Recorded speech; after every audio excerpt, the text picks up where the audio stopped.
कितीतरी लोक मला अशी विद्या बाबळे नावाने ओळखतात. त्यांनी माझा जवळून प्रवास पाहिलेला आहे. तर मी गेले, त्यांनी माझी पत्रिका पाहिली. ते म्हटले, "तू एक दिवशी इतकी मोठी ज्योतिष होणार की तुझ्याकडे लोक रांगा लावून पत्रिका पाहणार." हो. ज्या गोष्टी तुम्ही शोधण्याचा किंवा त्या गोष्टी कशामुळे घडल्या त्याचं कारण शोधत असताना तुम्हाला काही गोष्टी समजल्यामुळे हो. तुम्ही या क्षेत्रामध्ये आलात. मी त्याच्यावरती कितीतरी वर्ष अभ्यास केलाय. म्हणजे ऑलमोस्ट आता 10-11 वर्ष झालेत मी याच्यावरती अभ्यास करते, प्रॅक्टिस करते, लोकांना सांगते. मी अक्षरशः त्रस्त झाले होते सर ह्या सगळ्या गोष्टींना. मग तुम्ही तुमचे देवच तुमच्यावर रुसलेत.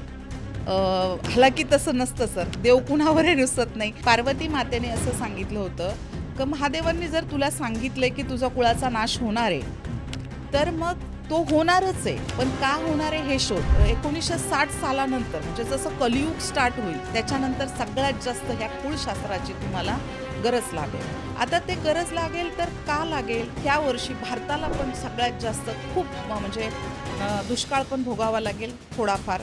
तुम्हाला अतिवृष्टी पण भोगावी लागेल. सुनामीसारखे मोठे मोठे ह्या गोष्टी घडतील. येणाऱ्या 1.5 वर्षाच्या काळात शेअर मार्केट उठणं हे फार डिफिकल्ट गोष्ट आहे. माणसाच्या जन्मतारखेवरून त्याचं कुळ समजतं का? अतिशय तुम्ही छान सांगितलं की झाडाचं खोड जर चांगलं नसेल हो. तर त्याला फळं चांगली येणारच नाहीयेत. बऱ्याच वेळा काय होतं की आम्हाला असं ऐकण्यात येतं की ज्योतिषी कधीही तुमच्या आयुष्यामधील निगेटिव्ह गोष्टी सांगत नाहीत. हो. कारण का? त्यांना एकतर त्यांना खुश करायचं असतं, कारण त्यांच्याकडून पैसे घेतलेले असतात. तुमच्या कामाची पद्धत कशी आहे?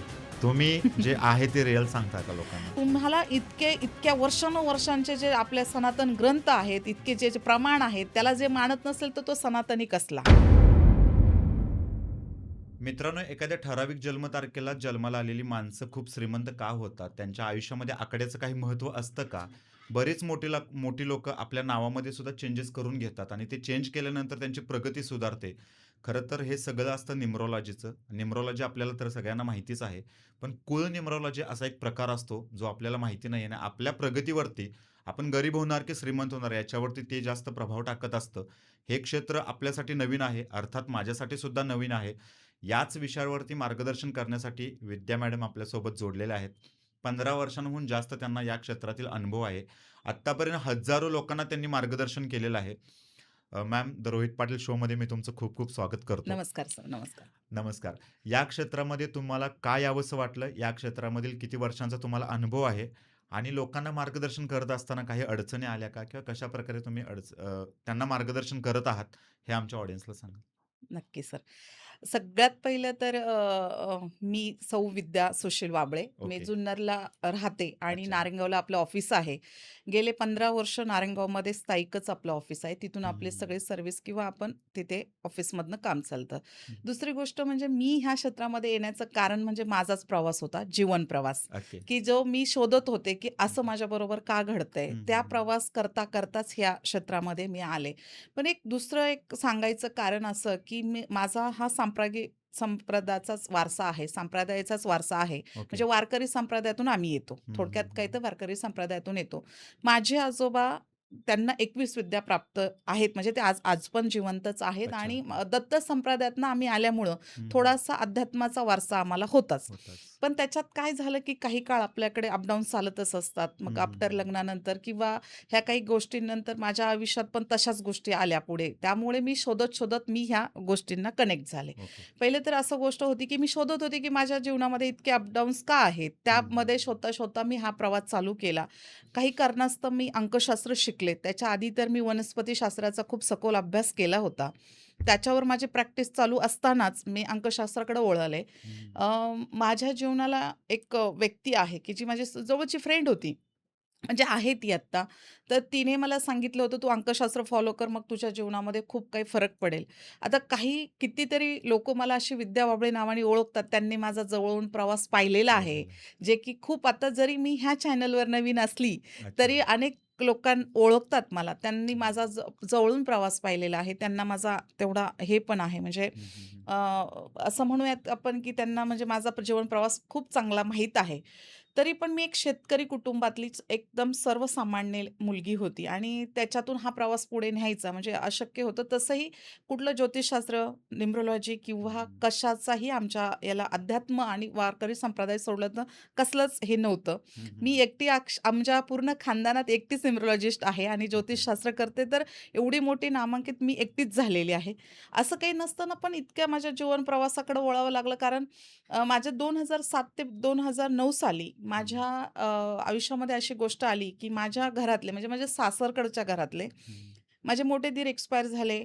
काही घरामध्ये अचानक काही गोष्टी अशा घडायला लागल्या, की अचानक घरात 2-3 व्यक्तींचा खूप गंभीररित्या अचानक मृत्यू झाला, जे की व्यसनाच्या अधीनही नव्हते आणि काही नाही. एकदम सखोल कुटुंब असल्यामुळे एक सुदृढ कुटुंब होतं. तर त्याच्यात काही गोष्टी घडायला लागल्या. 4-5 लोकांचे अस्तव्यस्त जीवन झाले. त्यामुळे आम्ही शोधता-शोधता ह्या संप्रदायामध्ये किंवा ह्या अंकशास्त्राच्या किंवा ह्या वास्तूच्या, ज्योतिषशास्त्राच्या प्रोफेशन्समध्ये मी आले. हं. तर का यावंसं वाटलं मला कधीच माझा याच्याकडे कल नव्हता. हा तुमचा दुसरा प्रश्न आहे, की मला ओके. का यावंसं वाटलं? माझा हा कधीच म्हणजे माझं प्रोफेशन काय मला कलच नव्हता. कारण शेतकरी माझं बॅकग्राऊंड असल्यामुळे हं, हं, हं. तर मी इकडे येणं काही अशक्य म्हणजे कुणालाही न रुजण्याइतकं किंवा न पटण्याइतकं हे प्रोफेशन आहे. पण मी खूप अंधश्रद्धा जे लोकं करतात, जे की आपल्याकडे त्यांना हे बोलतात. आता आपल्याकडे त्याला वेगळे-वेगळे शब्द आहेत. जे देवऋषी आहे वगैरे, वगैरे आपण हे म्हणतो. अशा खूप लोकांकडनं जाऊन झालं, जो तो वेगळा-वेगळा आपलं स्टेटमेंट द्यायचा. अगदीच बरोबर. हां, की तुम्हाला असं झालंय. मग त्यांचा एक फेव्हरेट शब्द आहे सर ह्या लोकांचा, की आवडता शब्द आहे, की तुम्हाला तुमच्या कोणत्यातरी लोकांनी काहीतरी केलंय. हं, पण हं, काय हं. केलंय? त्यावेळेस ह्या वयात येताना, त्यावेळी आपलं लहान असतं ना, मग काय केलंय नक्की? हा शब्द पण काय केलंय हे सुद्धा माहीत नव्हतं. बरोबर. मग ते म्हणायचे, की तुम्हाला असं झालं पाहिजे. मग ते काहीतरी हे द्या, बळी द्या, हे द्या. हं. मी अक्षरशः त्रस्त झाले होते सर ह्या सगळ्या गोष्टींना. मग तुमचे देवच तुमच्यावर रुसलेत. हं, अ, हं, हं, हं. हालाकी तसं नसतं सर. देव कुणावरही रुसत नाही. तुमचे देव तुमच्यावरती रुसलेत, मग तुम्ही असं केलं पाहिजे, हे हं, करा. मग तुमच्याकडनं पूर्वीच्या जन्मात काही पाप झालेलं असेल, मे बी म्हणते झालंही असेल. हं, हं. मी नाही म्हणत नाही. पण ते ह्या लोकांना कसं कळलं, की माझ्या हातून पहिल्यांदा पाप झालंय. बरोबर. बरं तुम्ही तेवढे कॅपेबल पाहिजे. मी असं म्हणणार नाही. मग असा हा जीवन प्रवास. मग मी एकदा मीच शोधायला सुरुवात केली, नक्की काय झालंय. हं. तर असंच मी पुण्यात एक कुलकर्णी काका हे ज्येष्ठ व्यक्तिमत्व होतं. इतकं साहित्यिक आणि समाजसेवक करणारे व्यक्तिमत्व होतं. त्या काळात ते 85 इयर्सचे होते. बरं, बरं. मी त्यांच्याकडे गेले. तर खरं तर माझी खूप अवघड परिस्थिती होती सर. हं, हं. तर मी गेले. त्यांनी माझी पत्रिका पाहिली. ते म्हटले, "तू एक दिवशी इतकी मोठी ज्योतिष होणार, की तुझ्याकडे लोकं रांगा लावून पत्रिका पाहणार." मी हसली. मी प्रत्येक पॉडकास्टवर हा प्रसंग शेअर केला. त्यांची मुलगींनी मला कमेंट केली होती, "आता बाबांचं किती दिवस कौतुक करणार आहात?" म्हणजे बरोबर. ह्या पण म्हटल्या त्या. तर मी म्हटलं खरंचच पण मी त्यांना मानते, की त्यांनी मग मला म्हटले, की "तू ज्योतिषशास्त्र शिकायचं." हं, का, हं. कसं, काय माहीत नाही. पण त्यांनी मला माझ्या जीवनामध्ये अंकशास्त्र प्लस ज्योतिषशास्त्राचे काही उपाय करायला लावले होते. ते हं, खूप चांगले झाले. हं. त्याच्यानंतर माझं आयुष्य 2009 सालानंतर स्टेबल होत गेलं सर. ओके. त्यामुळं मी ह्या क्षेत्रात आले. मग नंतर मी त्यांच्याकडून मी त्यांच्याकडूनच शिकले. शिकले. अच्छा. ओके. अंकशास्त्राची सुरुवात पण त्यांच्याकडनंच हं, झाली हं, हं, हं. सुरुवातीला. हं, हं. त्यांनी आम्हाला शिकवलं. त्याच्यानंतर 2015 साली तर मग वेगळ्या-वेगळ्या प्लॅटफॉर्मवर शिकले. हं. पण सुरुवात तर सरांकडनंच झाली. ह्या ओघाने माझ्याच कारणांमुळे मी ह्या प्रोफेशनमध्ये आले. नाही, अतिशय तुम्ही छान मुद्दा हां. मांडलात. खरं तर लोकं बिझनेस म्हणून या हां. क्षेत्रामध्ये येतात. हो, जसं हो. की तुम्ही सांगितलं, की तुमच्या आयुष्यामध्येच काही गोष्टी घडल्या, हो, ज्या हो. गोष्टी तुम्ही शोधण्याचा किंवा त्या गोष्टी कशामुळे घडल्या, याचं कारण शोधत असताना तुम्हाला काही गोष्टी समजल्या म्हणून हो. तुम्ही या क्षेत्रामध्ये आलात. आणि एक छान मुद्दा मांडलात तुम्ही, की भोंदूगिरी खूप वाढली. हो. आजकाल काय झालं, की बरेच लोकं थोडीफार शिकतात आणि त्यांना हां. वाटतं, की आपण याच्यामधले एक्सपर्ट आहे. याच्यामुळे होतं काय, आमच्यासारख्या सामान्य माणसाच्या मनामध्ये डाउट्स निर्माण होतात. हो सर. हो सर. मला तुमचं थोडंसं कौतुक करावसं वाटेल, कारण माझी टीम जेव्हा फाइंड करत होती, कुणाला इन्व्हाईट करायचा आता, त्यावेळी तुमचं आम्ही प्रोफाईल चेक केलं. आम्हाला समजलं, की तुम्ही जेन्युइन लोकांना मार्गदर्शन करता हो. आणि तुम्ही ज्या क्षेत्रामध्ये काम करता, त्या क्षेत्रामध्ये तुम्ही एक्सपर्ट आहात. म्हणून आम्ही तुम्हाला इन्व्हिटेशन दिलं. हो सर. थँक चला, माणसाच्या आयुष्यामध्ये आकड्यांचं खूप महत्त्व असतं. हो. जसं की तुम्ही सांगितलं, की तुम्ही न्यूमरोलॉजी आणि कुल न्यूमरोलॉजीमध्ये हां. एक्सपर्ट आहात. न्यूमरोलॉजीबद्दल आम्ही बऱ्याच गोष्टी आजपर्यंत ऐकलेल्या आहेत, हो सर. की तुमच्या जन्मतारखेवरून ठरतं किंवा तुमचा मूल्यांक, भाग्यांक अशा बऱ्याच गोष्टी असतात. हो. त्याच्यावरती आपण बोलणारच आहोत. कुल न्यूमरोलॉजी म्हणजे नक्की काय आहे? कारण हा प्रकार मी तरी पहिल्यांदाच ऐकतोय आणि हं. बऱ्याच लोकांसाठी ही गोष्ट नवीन आहे. हो सर. याच्यावरती आपण थोडंसं बोलूया. आम्हाला सुरुवातीला सांगा, की कुळ न्यूमरोलॉजी म्हणजे नक्की काय? ॲक्चुअली कसं असतं सर, आपण न्यूमरोलॉजी ही सगळे अंकशास्त्र तर आता दुनिया जाणते त्या हं, गोष्टीला. हं. पण न्यूमरोलॉजीचाच हा एक सेकंड पार्ट आहे. जसं की ज्योतिषशास्त्रामध्ये खूप प्रकारचे केपी ज्योतिष असेल, की खूप नामांश ज्योतिष असेल, कुठलं कृष्णमूर्ती ज्योतिष असेल हं, किंवा हं. ज्योतिष असेल, हे अनेक प्रकार आहेत, पण ज्योतिष एकच असतं. बरोबर. तसंच की आपण वेगळ्या-वेगळ्या पद्धतीने जेव्हा हॉरोस्कोप आपला कुंडलीचं हे केलं जातं, तर वेगळं-वेगळं स्टेटमेंट येतं, पण निदान त्याचं एकच असतं. हं, हं. लोकांचं स्टेटमेंट वेगळं येऊ शकतं, पण निदान तेच असतं. हं, तर याच्यामध्ये असंच आहे, की न्यूमरोलॉजीप्रमाणेच आपण कुळ न्यूमरोलॉजी फॉलो करतो. हं. पण त्याचा थोडासा कन्सेप्ट वेगळा आहे, की ओके. कसं आहे, की जर तुमचं आपल्याकडे इकडे शुभांक, भाग्यांक आपण कसा काउंट करतो? हं, तुमच्या जन्माची फक्त बेरीज घेतली तर तुमचा शुभांक हं, आणि पूर्ण इयर, बर्थ डेट आणि तुमचं साल वगैरे जे काय असेल, हं. ते तुम्ही पूर्ण काउंट केली तर तुमचा भाग्यांक. बरोबर. आणि कुहा नंबर काढण्याची एक वेगळी पद्धत आहे. म्हणजे हं, तुमचं जे काही समजा तुम्ही कुहा नंबर इकडे न्यूमरोलॉजीकडे कसं काढतात, की तुमचं काही जे काही इयर आहे, म्हणजे तुमचं 1987 असेल, हं, तर त्याच्यातून जर पुरुष असाल तुम्ही, तर हं. ते जी टोटल 1987 ची ती मायनस करायची. ओके. हो, 11 मधनं मायनस करायची हं, हं, हं, आणि हं. इकडे जर तुम्ही लेडीज असाल तर 4 त्याच्यामध्ये 4 प्लस करायचा. असा तुमचा तो कुहा नंबर निघतो. ओके. पण इकडं जर तुम्ही कुळ न्यूमरोलॉजीकडे जर आलात, तर कुळ न्यूमरोलॉजी म्हणजे पहिल्यांदा तर आपल्या कुळावर काम करते. बरं. खूप लोकांचा प्रश्न आहे, की आपलं कुळ समजलं जातं ह्या न्यूमरोलॉजीतनं. हं, त्यामुळं त्याला कुळ न्यूमरोलॉजी हे लेखकांनी नाव दिलेलं आहे. हं, हा हं. माझा जरी स्वतःचा विषय असला, तरी मी सुद्धा माझ्या कुठेतरी वाचनात आलंय ते. मी बरोबर. त्याच्यावरती कितीतरी वर्ष अभ्यास केलाय. हं, म्हणजे ऑलमोस्ट आता 10-11 वर्ष झालेत मी याच्यावरती अभ्यास करतेय, प्रॅक्टिस करतेय, हं, लोकांना सांगतेय. लोकं आमच्याकडे त्या माध्यमातनं येतायत हं, आणि लोकच आम्हाला येऊन सांगतायत, तुम्ही जे सांगताय ते तंतोतंत आहे. हं, हं. मग आता काय होतंय, की जेव्हा आपण इकडे 82 पेअर आपले जसे याचे आहेत, म्हणजे 81 पेअर आपले न्यूमरोलॉजीचे आहेत. तसे 36 पेअर हे कुळ न्यूमरोलॉजीचे आहेत. बरं. हां, आणि मग 36 पेअरमध्ये काय होतं, की तुम्हाला कसं समजलं पाहिजे, की कुळ न्यूमरोलॉजी कशी काढली पाहिजे? हं. तुमचा जन्माचा अंक घ्या. ओके. तुमच्या आडनावाची टोटल म्हणजे अल्फाबेटची जी टोटल आहे ती टोटल काय सिंपल आहे सर. याच्यात हं, काही सायन्स नाहीये. सिंपल आहे, की याची तुमच्या डेटची एक टोटल घ्यायची. मग तुम्ही 1 तारखेचे असाल, तुमची अल्फाबेट्स जे काही आडनावाची टोटल असेल त्याच्यात तुम्ही प्लस करा. तुम्ही पुरुष असाल तर 6 त्याच्यामध्ये ॲड करा आणि लेडीज असेल तर 5 ॲड करा. हं, जी काही टोटल निघते तो तुमचा पेअर नंबर निघाला जातो. हे इतका कुळशास्त्राचं एकदम सोप्पं गणित आहे. हं, हं. मग आता लेखक पुढं पण हे पण म्हणालेत, मग तुम्हाला कुळ काय कसं कळणार? हं, हं, मग हं. लेखकांनी 36 कुळांचं वर्णन केलेलं आहे, जे की आपलं यादवकालीन कुळापासून म्हणजे द्वापर युगापासून, सतयुगापासून जे आपले 4 युग आहेत, त्या युगाच्या आधीपासनं जेव्हा म्हणजे ज्यावेळेस सतयुग होतं, ज्यावेळेस आपल्या याच्यामध्ये ह्या 4 युगांच्या आधी जे हे ग्रंथ लिहिले होते, 127 ग्रंथापैकी त्यातला हा एक ग्रंथ आहे. ओके. रावण संहितासारख्या ग्रंथामध्ये जसे की पार्वतीचा आणि रावणाचं संवाद आहे. म्हणजे हं, पार्वती मातेचा आणि रावणाचं संवाद आहे. हं, पार्वती मातेने असं सांगितलं होतं, की महादेवांनी जर तुला सांगितलंय, की तुझा कुळाचा नाश होणार आहे, हं. तर मग तो होणारच आहे. पण का होणार आहे हे शोध. ओके. कारण तू कुठेतरी कुळ इफेक्टेड आहे. तसं पाहायला गेलं तर रावणाचं बॅकग्राऊंड हे सगळं कुबेरापासून शुक्राचार्य त्यांचे आजोबा होते. म्हणजे हे इतकं मोठं बॅकग्राऊंडमधून हं, येत होते. पण हं. तरी पण पार्वतीने त्यांना सांगितलं होतं, पार्वती मातेने त्यांना सांगितलं होतं, की तुमचा कुळाचा नाश ह्या कारणाने होणार आहे. होणार आहे. असा तो रावण संहितेतला संवाद आहे. सगळ्यात महापंडित म्हणजे रावण होते. हं. त्यांच्यानंतर कुणीही इतकं मोठं ज्योतिषाचार्य कधीच झालं नाही.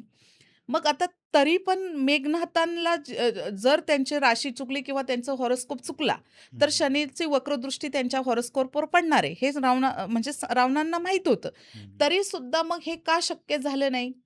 तर ते त्याचं कुळच इफेक्टेड होतं पहिल्यांदा. ओके. म्हणून शनींला बंदिस्त बनून सुद्धा मेघनाथांवरती वार झाला. हं, हं. असं.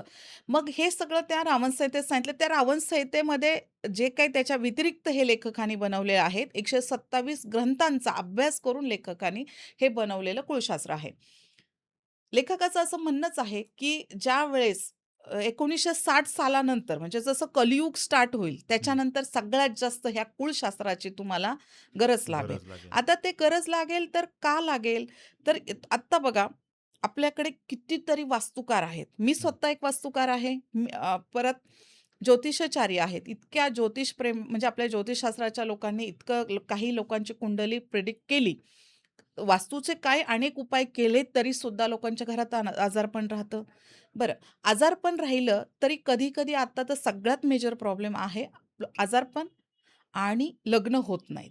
ती बरोबर, का बरोबर. होत नाही? हे सगळ्यात मोठे आत्ताच्या सध्याच्या काळातले मेजर प्रॉब्लेम आहेत. हं, हं, हं. पैसा तर आता सेकंडरी आलाय लोकांना. पण सगळ्यात मेजर प्रॉब्लेम असतील तर लग्न होत नाहीयेत आणि समाधान नाही. डायव्होर्स स्थिती जास्त वाढली आहे आणि झालेली लग्नसुद्धा टिकत नाहीयेत. हं. त्याचं मग हे कारण काय आहे? ज्यावेळेस शनी आता शनी जेव्हा 30 वर्षानंतर चाल बदलली 2024च्या याच्यामध्ये 29 मार्च 2024ला सॉरी 25ला. हं. त्याच्यानंतर हे जेव्हा हे बदलली, तर त्याची तीव्रता जास्तच वाढली. मग त्याच्यानंतर बघा पेट्रोलचे दाम अप-डाऊन्स होत आहेत, सोन्याचे भाव जास्त वाढलेत. बरोबर. परत युद्धस्थिती, निर्माण झालं. युक्रेनसारखं राष्ट्र तर पूर्ण बरबाद झालं. युक्रेन तर आता त्याच्यात काही राहिलं नाही. म्हणजे आता परत पण इराकचं युद्ध, परत हे अमेरिकेचं आणि त्यांचं युद्ध, तर याच्या पुढची परिस्थिती 29 पर्यंत महागंभीर आहे. त्याचं कारण कुळशास्त्राशी काय आहे, तर ह्या वर्षी कुळशास्त्राचा नंबर 8 येतो. बरं. आपल्या भारताचं जर कुळ काढलं, ओके. प्रत्येक मनुष्य देहाचं जसं आपण भारताची एक कुंडली बनवतो, हं. जसं ज्योतिषशास्त्रातनं ते बनवतो आणि न्यूमरोलॉजीतनं पण बनवतो. तशी ह्या वर्षी भारताची आणि सेम अमेरिकेची ही जी टोटल आहे ती कुळशास्त्राची 8 येते. हं, हं. त्यामुळं ह्या वर्षी भारताला पण सगळ्यात जास्त खूप म्हणजे दुष्काळ पण भोगावा लागेल थोडाफार. तुम्हाला अतिवृष्टी पण भोगावी लागेल. त्सुनामीसारखे मोठे-मोठे ह्या गोष्टी घडतील. अमेरिकेला सरेंडर करावंच लागेल. आपल्याला असं वाटतं, की अमेरिका म्हणजे सगळ्यात पॉवरफुल. पॉवरफुल हं. राष्ट्र आहे. राष्ट्र आहे. तसं नाहीये. सगळ्यात छोटा देश त्यांना झुकवू शकतो, असं आहे. कारण अमेरिकाचं ह्या वर्षी अचानक सगळी राजवट बदलेल. ओके. त्याच्यानंतर आपल्या भारतातही ह्या सगळ्या गोष्टी घडतील. जसं की आता भारताचं ह्या वर्षी म्हणजे भारताला दुष्काळातनं पण जावं लागेल. बरं. भारताला संघटनातनं पण जावं लागेल कारण त्सुनामीसारखे हे खूप जास्त होऊ शकतात. हं. अति तीव्रता उन्हाचा तर तुम्ही पाहताच आहे. हं. मधीच पाऊस येतोय. आत्ताचं वातावरण पण इतकं खराब झालंय. तसं इतकं मोठं बलाढ्य राष्ट्र असून अमेरिकेला एकदम म्हणजे एकदम छोट्यातला छोटा ज्याच्याकडे काही बलवान हं. हे नाहीये, शस्त्रसाठा नाहीये, त्यांच्याकडं आर्थिक व्यवस्था तेवढी नाहीये, तरी सुद्धा अमेरिकेला त्या राष्ट्रासमोर झुकावं लागेल. हे म्हणजे सगळ्यात ह्या 2 वर्षातलं सगळ्यात मोठं फरक आहे. कदाचित इराणसोबत अमेरिका हरू हां, शकते हरू युद्ध. शकते. ऑब्व्हियसली हरू शकते. हे माझं सगळ्यात मोठं स्टेटमेंट आहे आणि काय असतं, का हरणार आहे? तर हं. आपण अंकशास्त्रातून पर्सनल इयर काढतो. म्हणजे हं. तुम्ही मला मगाशी जसा प्रश्न विचारला, की अंकशास्त्रातनं आणि न्यूमरोलॉजीचा काय वेगळा म्हणजे न्यूमरोलॉजी आणि कुळ न्यूमरोलॉजीचं काय हे तर. तर बरोबर. भारताचा पण हा जसा आता आपली इयरची टोटल येते म्हणजे हं. 1 वर आहे आता. हं, हं. तशी भारताची जी अल्फाबेटची टोटल आहे ती 8 वर आहे आणि ओके. त्याचं कुळ जर काढलं तर त्याची 8 टोटल येते आणि अनफॉर्च्युनेटली ती यूकेची पण म्हणजे अमेरिकेची सुद्धा तीच येत आहे. म्हणजे ओके. अमेरिकेचा सुद्धा 8च नंबर येतोय हं, आणि हं. आपलं सगळेजण जाणतातच आहे, की मकर रास ही भारताची आहे आणि ती स्वतःची शनीची रास असल्यामुळं 8 अंक सुद्धा मकर राशीचाच आहे म्हणजे शनीचाच आहे. बरं. त्यामुळं तुम्ही पहा ना, सोन्याचे उतार-चढाव, शेअर मार्केट सगळ्यात डाऊनला आहे. येणाऱ्या 1.5 वर्षाच्या काळात शेअर मार्केट उठणं हे फार डिफिकल्ट गोष्ट आहे. कारण इथे काय होतं, की कुळशास्त्र लोकांचा आता अनेक वेळा प्रश्न असतो, की कुळशास्त्र कुठे-कुठे काम करतं? कुळशास्त्र तुमच्या करिअरवर काम करतं. कुळशास्त्र तुमच्या लाईफवर काम करतं. तुमच्या आरोग्यावर काम करतं. तुमच्या छोट्या-छोट्या बेसिक गोष्टींवर डेली रूटीनमध्ये ज्या-ज्या तुमच्या गोष्टी असतील घरातल्या, की तुमचं रिलेशनशिप असेल, तुमचं डेली रूटीनमध्ये तुमचं हं. म्हणजे ऑफिसचं कनेक्शन असेल, हं, ऑफिसचे हं. जे काही तुमचे मित्रमंडळी असेल, त्यांच्याशी तुमचं कम्युनिकेशन असेल, त्यांच्याशी तुमचा संवाद कसा आहे, परत तुम्ही त्यांच्याशी मित्रता कशी ठेवता, हे तुमचं कुळसुद्धा ठरू शकतं. हं. आता काय होतं, काही घरांमध्ये आपण पाहतो, की खूप सगळ्यात जास्त पैसा असतो, पण त्या लोकांना बोलण्याची पद्धत पण नसते. हां, हे बरोबर. सुद्धा तुमचं कुळ ठरवतं. येस. असं आहे. आपल्याकडे लोकं म्हणतात आहे, की आपण जेव्हा कुळ न्यूमरोलॉजीचे पेअर पण सांगतो, हं, हं, तेव्हा हं. लोकांना आता इतके आपण पॉडकास्ट केल्यानंतर काही लोकांना ऑडियन्सला कळले, पण आपल्या नवीनच ऑडियन्सला कसं कळणार ना? तर तुमचे असे काही पेअर्स असतात. ते पेअर्स ज्यावेळेस तुमच्या डेटमध्ये येतात, तर त्याचे किती दुष्परिणाम असतात हं, तुमच्या हं, हं. लाईफवर, हे पण तुम्ही समजून घेतलं पाहिजे. हे सुद्धा तितकं खरं आहे. जेव्हा आपण जागतिक पातळीवर जातो, तर ह्या वर्षी जसं युक्रेनचं इतकं मोठं युद्ध झालं, असं एका दुसऱ्या देशाला म्हणजे आपल्या शेजारच्याच देशाला ते खूप मोठं ते भोगावं लागणार आणि त्याच्या जे काही परिणाम असतील ते आपल्या भारतावर 100% पडणार. हं. आता पेट्रोलचे भाव माझं तरी असं स्वतःचं प्रिडिक्शन आहे. शनीचं जेव्हा बदलला म्हणजे शनी लोकं काय म्हणतात आहे, आता तर सूर्याच्या याच्यामध्ये पेट्रोल, डिझेल किंवा कुठलीच खनिज तेलं येत नाही. म्हणजे सूर्य ह्या गोष्टींना रिप्रेझेंट होत नाही. हं. शनीच्या आधिपत्यामध्ये खनिज तेलं किंवा हे जे पेट्रोल असेल, डिझेल असेल, कुठलीही खनिज तेल म्हणजे तेल हा शनीला रिप्रेझेंट करतो हे सगळेच जण जाणतात. हं. मग तरी पण पेट्रोलचा तुटवडा येणं किंवा पेट्रोलच्या सगळ्या खनिज तेलांचं, लाईटचा तुटवडा येणं, हं. हे का होतंय तर कुळाचा नंबर हा 8 आहे, ओके. हा भारताचा हं, हं, आणि हं, हं. 1-8चा जेव्हा 1-8चं कॉम्बिनेशन होतं, तेव्हा न्यूमरोलॉजीवाले पण सांगतात, की काय होतं आणि कुळ न्यूमरोलॉजीवाल्यांना तर माहितीच आहे, की 1-8चं कॉम्बिनेशन काय काम करतं. बरोबर, कारण बरोबर. सगळ्यात घातक 1-8 असतं. आता सगळ्यात मी तुम्हाला सांगते, की आपण सगळ्यात मोठं उदाहरण घेऊया. म्हणजे मी खूप फॅन होते त्या व्यक्तीची आणि सगळा आपला पूर्ण महाराष्ट्र होता, अजितदादा पवार. हं, हं, हं. आता दादांची टोटल 4 होती आणि त्यांचं येस. 4-8चं कॉम्बिनेशन होतं. हं, हं, हं. 4-8चं कॉम्बिनेशन होतं. त्या दिवसाची टोटल पाहिली, त्यांच्या याची टोटल पण 8-8 होती.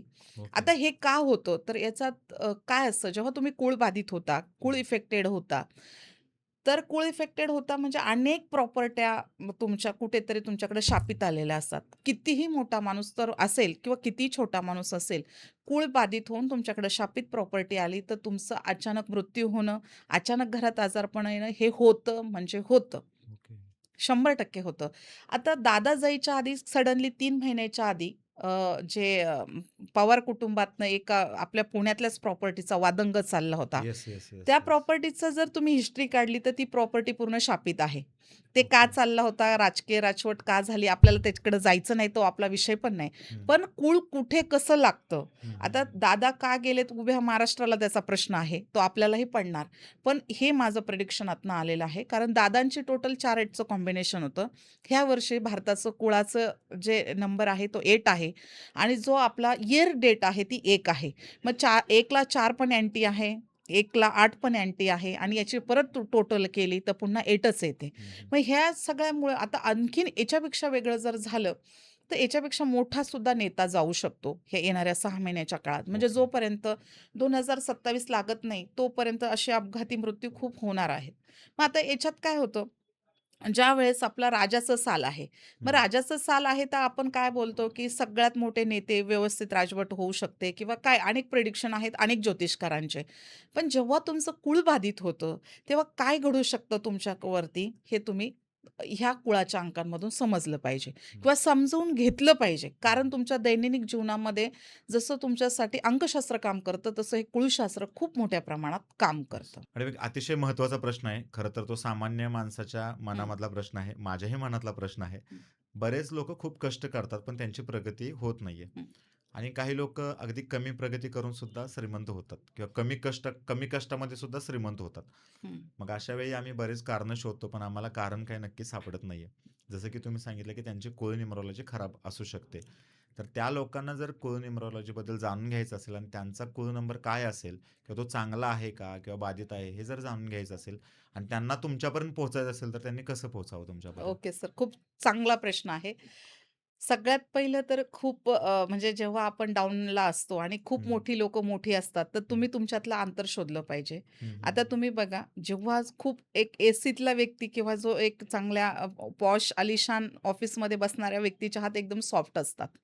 हो, हे राइट. कुळाशीच रिलेटेडला मी आहे. हं, तुम्हाला समजून सांगते. हं. आणि एका हार्ड वर्कमध्ये काम करणाऱ्या एखाद्या मजुराचा हात एकदम सक्त असतो. बिकॉज बरोबर. तो खूप कष्ट करतो. Yes, yes. पण आता तुम्ही मला सांगा, कष्टाला पर्याय नाही हा लोक जर सर्वसामान्यांचा शब्द आहे, तर मग हे दोघांची तफावत काय आहे? मग हं, तुम्ही तुमचं शोधलं पाहिजे, तुमचं डेली रुटीन काय आहे? हं, हं, हं. तुम्ही शोधा. मी कुळाचं तुम्हाला नंतर सांगते, पण पहिल्यांदा तुमचं डेली रुटीन काय आहे ते शोधा. आत्ता जर असं म्हणायला हरकत नाही, की मग काही लोकं आता मला याच्यावरती उलटं उत्तर पण देतात किंवा हं, मग आम्हाला विचारतात, आमच्याकडे तेवढा वेळ नाहीये. हं. आमच्याकडे तेवढं म्हणजे फॅसिलिटीज नाही आहेत. आम्ही तेवढं सगळ्या गोष्टी करू शकत नाही. का नाही आहे तुमच्याकडे फॅसिलिटीज? तुमचं काम काहीही असू द्या, पण तुम्ही डिसिप्लिननी राहिला तर तुमचं वर्क जर चांगलं झालं, तर तुम्हाला त्याचा मोबदला खूप चांगल्या पद्धतीने मिळतो. मग बरोबर. त्याचं कारण काय आहे? तुम्ही मला सांगा चांगला एक रेप्युटेड व्यक्ती किंवा चांगल्या 4 कंपन्यांचा मालक हा 11 वाजता उठताना कोणी पाहिलाय का? नाही, नाही, नाही नाही. पाहिलाय. येस. मग तुमचं डेली रुटीन काय आहे? तुम्ही लवकर सकाळी उठायची सवय लावा. सूर्योदय व्हायच्या आधीच तुम्ही उठल्याची सवय लावली पाहिजे. प्रशस्त व्यायाम करा. चांगल्या गोष्टी परिधान करा. रोजच्या रोज निरोगी राहा. अंघोळ हं, व्यवस्थित करा. हं, हं. तुमचं डेली रुटीन करा. अध्यात्माला तुमच्या जवळ करा. तुम्ही कुठल्याही चांगल्या प्रसिद्ध व्यक्ती किंवा सक्सेस व्यक्तीच्या घरात गेलं तर त्याचं देवघर पहा. किती प्रसन्न असतं. त्यांच्या घरामध्ये पुरेशी लाईट असते. हे सगळे जे शुक्राच्या आधिपत्यातली जी कामं आहेत, तो व्यक्ती सगळ्यात जास्त फॉलोअप घेत असतो. तुम्ही काबाड कष्ट कसे करताय आणि ते लोकांना कसे दाखवताय, त्यापेक्षा तुमच्या जीवनात वर्क काय हे तुम्ही शोधा. तर तुमची कुठलीही नाही, मी म्हणते कुळ न्यूमरोलॉजी नाही, कुठलीही न्यूमरोलॉजी किंवा कुठलंही ज्योतिष तुमच्यासाठी काम करेल. मग दोघांमधली तफावत काय असते? एक असतो स्मार्ट वर्क करणारा आणि एक असतो हार्ड वर्क हार्ड करणार. वर्क हं, करणारा. मग हे हार्ड वर्क हे तुम्ही दोघांनी म्हणजे तो गॅप तुम्ही शोधला पाहिजे. तर तुमच्यासाठी न्यूमरोलॉजी किंवा कुळ न्यूमरोलॉजी काम करेल. हं, बरं, हा झाला एक याचा पार्ट. पण दुसरा पार्ट असा आहे, जेव्हा हे लोकं सक्सेस होत नाही, हं, हं, तसं जसं आपण ज्यांना कुळ नंबर काढायला शिकवला, तसंच आता तुमच्या बर्थडेटमध्ये डबल 8 असेल, तर पहा हं. तुम्ही, की तुमचं लाईफ किती स्ट्रगलचं आहे. ज्याच्या बर्थडेटमध्ये डबल 8 असेल, त्याचं लग्न 100% होत नाही आणि जर त्याच्या त्या लो शुगरमध्ये 5 किंवा 6 असेल, तर लग्न होतं, पण ते लग्न टिकतही नाही. अच्छा, ओके. 100% टिकत नाही. हं, हं. बरं डबल 8 वाले असेल, तर त्यांचे आई-वडील थोड्याशा ते कमी वयाचे असतानाच जातात. म्हणजे हं, हं. वडिलांचा तर त्या लोकांना फार कमी सहवास लाभतो. म्हणजे हं. आईचा सहवास पण कमी लाभतो किंवा ओके. वडिलांचा. हं. ह्यांच्या घरामध्ये सगळ्यात जास्त आजारपण हे मी मगाशी सांगितल्याप्रमाणे शापित वास्तूचे प्रकार ह्या लोकांकडेच असतात. मग शापित वास्तूमध्ये काय असतं? बंजर जमीन आली, तिथे काहीतरी आत्महत्या झालेल्या आहेत. खूप काही निगेटिव्ह एनर्जी सोडलेली, कोणी काय झालंय आणि एकतर ह्यांना काय असतं माहिती आहे का, अनसिक्युरची भावना असते. कारण हं. यांना असं कायम अनसेफ फील होतं, की आमच्याबरोबर काहीतरी घडतंय, घडतंय, घडतंय. पण डॅशिंग पण ही लोकं जास्त असतात. असं आहे. मग हे झालं कुळाचा पेर. जर 1-8चं कुळ असेल ना, 100% हे समजून जायचं तुमचं लग्नाचे प्रॉब्लेम्स, तुमच्या हेल्थचे प्रॉब्लेम्स, तुमच्या आरोग्याचे म्हणजे हेल्थचे प्रॉब्लेम झाल्यावरती तुम्हाला रोजच्या डेली रूटीनमध्ये तुमचे रिलेशन पण तेवढे चांगले राहत नाही. बरोबर. हे झालं डबल 8 वाल्यांचं. डबल 7 वाल्यांचे स्किन डिसीजचे सगळ्यात मोठे प्रॉब्लेम यांना होतात. सोरायसिस सारखे ओके. किंवा जे काही स्किनचे प्रॉब्लेम्स असतील. आता आपल्याकडे त्याचं काही हे नाहीये एवढं. पण सोरायसिस झालं, आता ते व्हाईट चट्टे अंगावर येणं, हे जे काही काही व्हॉटएव्हर जेवढे पण स्किनचे प्रॉब्लेम्स असतील, हे डबल 7 वाल्यांना होतात. सगळ्यात जास्त मॅरेज प्रॉब्लेम यांचेच असतात. 7 नंबरवाला जो असेल त्यांनी समजून जायचं याचा मॅरेज प्रॉब्लेम आहे म्हणजे आहे. मल्टिपल डायव्होर्स पण ह्या लोकांचेच होतात. डबल 7 वाल्यांचे. Double 7 okay. वाल्यांचे. हं. आणि जे 7 वाल्यांबरोबर जे घडतं ना, यांचा पैसा, अननेसेसरी पैसा खूप जातो. यांच्याकडे मुळात पैसा पण जास्त असतो. हं, हं, हं. यांच्याकडे प्रॉपर्टीज पण चांगल्या असतात. पण त्या जाण्याचे योग पण तेवढेच प्रमाणात जास्त असतात. ओके. अच्छा. का तर ते कसं असतं, राहू म्हणजे हेड आहे ना, डोकं आहे आणि केतू म्हणजे बॉडी आहे. बरोबर. केतू म्हणजे ते न विचार करता समोरच्यावर विश्वास ठेवणे. हं, हं, हं. असं. मग ह्यामुळे ह्या लोकांना ह्या सगळ्या गोष्टींना फेस करावंच लागतं. बरं, आता याच्यानंतर आपण घेऊया सगळ्यात मेजर प्रॉब्लेम 999 वाल्यांचा. ओके. ॲक्सिडेंटचे सगळ्यात जास्त हाड मोडणं, खूप काही मेजर इश्यू ज्यांच्या ॲक्सिडेंटमध्ये होतात ना, हे 999 वालेच असतात. बरं, 999 वाल्यांना आग्नेयचं म्हणजे अचानक कमी वयात अटॅक येतो हीच लोकं असतात. हं, अचानक. हं, हं. आता आपण न्यूमरोलॉजीकडे जर गेलो, तर 999 वाल्यांचा म्हणतात मंगळ खूप स्ट्राँग आहे. ओके. पण इकडे जर तुम्ही 99चं कॉम्बिनेशन पाहिलं, की सगळ्यात जास्त ॲक्सिडेंट आणि त्या मॅरेज इश्यूवरती प्रॉब्लेम्स करतात. आता आपण जर 3दा किंवा 4दा आता तर 2000 नंतर तर खूप मुलांच्या ह्याच्यात आहे. मला हा प्रश्न मागच्या पॉडकास्टमध्ये कोणीतरी विचारलेला. अच्छा. त्या अनुषंगाने मी सांगतेय मग आता हं, तुम्हाला, हं. की 2000च्या मुलांच्या नंतर तर खूप मुलांच्या बर्थडेटमध्ये मल्टिपल 2 आहेत. मग काय सगळेच सुसाईड करणार आहेत का? हं. सगळे सुसाईड नाही करणार आहे, पण त्याचा कुळ नंबर काय येणार आहे? कुहा नंबर काय येणार आहे? अभय काय येणार आहे? किंवा त्याच्या लो शुगर अनेक काय हे आहेत. पण जर 2 पेक्षा 3 पेक्षा 2 जर बर्थडेटमध्ये आले, हं. तो पोरगा एक तर सुसाईड करतो, डिप्रेशनचा शिकार होतो किंवा त्याची आई राहत नाही त्याच्या आयुष्यात. ओके. आणि काय होतं आता काय झालंय, की हा एक खरं तर प्रेक्षकांनी हा घाबरून प्रश्न विचारला होता. हं. खरं तर तुम्ही घाबरू नका, कन्सल्टेशन घ्या. कारण जसं की म्हणजे कन्सल्टेशन घ्या, व्यवस्थित पत्रिका तुम्ही तपासून घ्या. त्याचं काय होतं, त्याच्यात ॲज प्रेझेंट 5 नंबर आहे का? इतर नंबर पण तेवढे एनर्जीने काम करतात ना हं, हं. त्याचे. म्हणजे पूर्ण जन्मतारखेमध्ये का? हो, जन्मतारखेमध्ये जन्मदिवस, जन्म महिना आणि हां, जन्म इयर ते मध्ये. म्हणजे बाकीचे नंबर्स पण त्यांच्यासाठी खूप काम करतात ना. हं, पण तुम्ही असं कसं काय ठरवू शकता, की 5 आहे आणि मग समजा 2 आहे तर लगेच अशा गोष्टी घडणार. तर असं हं. घडू नका. पण ते त्याच्याशी रिलेटेड आहे. आता 4 वेळा जर 4 तुमच्या लो ग्रेडमध्ये येत असेल किंवा 2दा येत असेल किंवा 3दा येत असेल, जेल यात्रा एकदा तरी होतेच. म्हणजे राहू आहे ना, खूप ओव्हर झाला, की तो चुकीची कामं करायला चालू करतो. मग एकदा जेल यात्रा होते, कर्ज प्रचंड होतं याच्या ओके. ह्याने. कर्ज पण होतं आणि स्ट्रगल मग अर्ध्याला जास्त आयुष्य जातं. मुलगा असेल तर तो 32 वयापर्यंत स्ट्रगल करतो. मुलगी असेल तर 27 वयानंतर पुढे तिचं आयुष्य चांगलं चालू होतं. चांगलं चालू होतं. कारण हे जे आहे, म्हणजे ट्रिपल वेळा 1 येत असेल, तर हे लोकं हे बोलतात. बोलण्यासाठी खूप हे उत्सुक असतात. 4दा 1 असेल, तर मग हे थोडेसे नको तिथे हे करणं. मग पण त्यांचा हं. सूर्य पण खूप त्या मजबूत असतो. त्या लोकांना सरकारी जॉब पण चांगला लागतो. ओके. म्हणजे असं हे 3-3 असेल, तर तुम्ही ओबेसिटी वाढते. हं, हं, हं. ओबेसिटी वाढण्यापेक्षा एज्युकेशन हे लोकं खूप चांगलं घेतात सर. खूप चांगलं घेतात एज्युकेशन, पण यांना जॉब व्यवस्थित लागत नाही. आणि सगळ्यात जास्त गुरु असल्यामुळे एज्युकेशन ह्या लोकांचं उच्च लेव्हलचं पण होतं.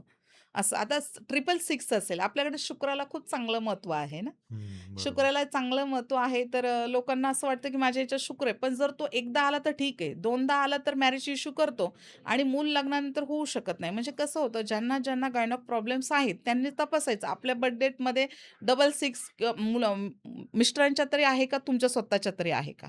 म्हणजे ते हसबंड वाईफनी शोधलं पाहिजे. समोरच्याच्या तरी 666 आहे का, 666 आहे का किंवा आपल्या स्वतःत. आणि जर नवऱ्याच्या बर्थडेटमध्ये जर 777 असेल किंवा 777 असेल, हं. मुलीच्या ह्याच्या 66 असेल, तर यांनी मुलाला जन्म देताना फार वेळा विचार करावा. कारण अपंगत्व मुलाचा जन्म येण्याचं म्हणजे मुलाला जन्म देताना याचं का करून घ्यायचं हे डॉक्टरांकडनं काही अपंगत्व येऊ शकतं त्या बेबीला. बरं. त्यामुळे हे तुम्ही शोधलं पाहिजे. कारण तिथं तुम्ही कुळबाधित आहात ना. हं, हं, कुळ हं. इफेक्टेड झालेलं आहे. मग त्यामुळे तुम्ही त्याचा विचार केला पाहिजे तसा, हं, असं. मग ह्या सगळ्या गोष्टी आपण आणि 888 आता हं. जसं मी तुम्हाला सगळ्यात पहिलं तर 888 सांगितलं, 777 सांगितलं, 99 ह्या सगळे जे पेअर असतात, हे 3 वाले, 4 वाले सगळे आणि 55 सगळं आता 5 म्हणलं की न्यूमरोलॉजीकडे बॅलन्सिंग नंबर आहे ना. दोन्ही बाजूनी बॅलन्सिंग आहे. पण 555 आलं तर आळशी बनवतो. तुम्हाला तेवढं करिअरला हे मे देत नाही. मग बरोबर. ह्या सगळ्या गोष्टी तुम्ही तुमच्या ध्यानात ठेवून तुम्ही कुठं कुळबाधित आहात हे तुम्ही लक्षात घेतलं पाहिजे. माणसाच्या जन्मतारखेवरून त्याचं कुळ समजतं का? कुळ हां, काय माणसाच्या जन्मतारखेवरूनच आपण काढतो ना. हं, हं, हं. कारण त्याची जन्मतारीख आणि आडनावाची जी काही अल्फाबेटची टोटल येईल, ओके. त्याच्यानुसारच आपण कुळ काढतो असं. हं. आणि असं कोणाला जर काढायचं असेल हं, आणि त्याला जर तुमच्याकडून मार्गदर्शन घ्यायचं असेल, तर ते हं. कशा पद्धतीने घेतलं पाहिजे? सर आपलं नारायणगावला ऑफिस आहे. ओके. म्हणजे नारायणगाव म्हणजे म्हणजे छत्रपती शिवजन्मभूमी आहे, हं, जी हं. की जुन्नर. हं. त्याच्यापासून अलीकडे म्हणजे जिकडे ओझरला रस्ता राहतो ते नारायणगाव आपलं ऑफिस आहे सेंटरला. ओके. तिथे आपलं ऑफिस आहे. तिथे तुम्ही येऊ शकता किंवा ऑनलाईन कन्सल्टेशन घेऊ हां. शकता. आपलं हं. ऑनलाईन कन्सल्टेशन पण होतं आणि ऑफिसला आलं तर उत्तम. जास्त तुम्हाला चांगल्या गोष्टी अजून हे होतात म्हणजे फेस टू फेस बोललं तर सगळ्यात जास्त तुम्हाला काउन्सिलिंग पण तुमचं चांगल्या बरोबर. प्रकारे होतं असं. जसं की मॅडमनी सांगितलं, की नारायणगावला त्यांचं ऑफिस आहे. ऑनलाईन कन्सल्टिंग पण ते करतात. जर कोणाला काही प्रॉब्लेम्स असतील, खूप सारं कष्ट करावं लागतंय तरीसुद्धा प्रगती होत नाही. त्यांनी तुमचं जे काही मूळ आहे ते जाणून घ्यायला पाहिजे किंवा कुळ न्यूमरोलॉजीबद्दल जाणून घ्यायला पाहिजे. त्यांचे मॅडमचे सगळे डिटेल्स मी डिस्क्रिप्शनमध्ये देतोय. तिथून तुम्ही मॅडमना कनेक्ट करू शकता.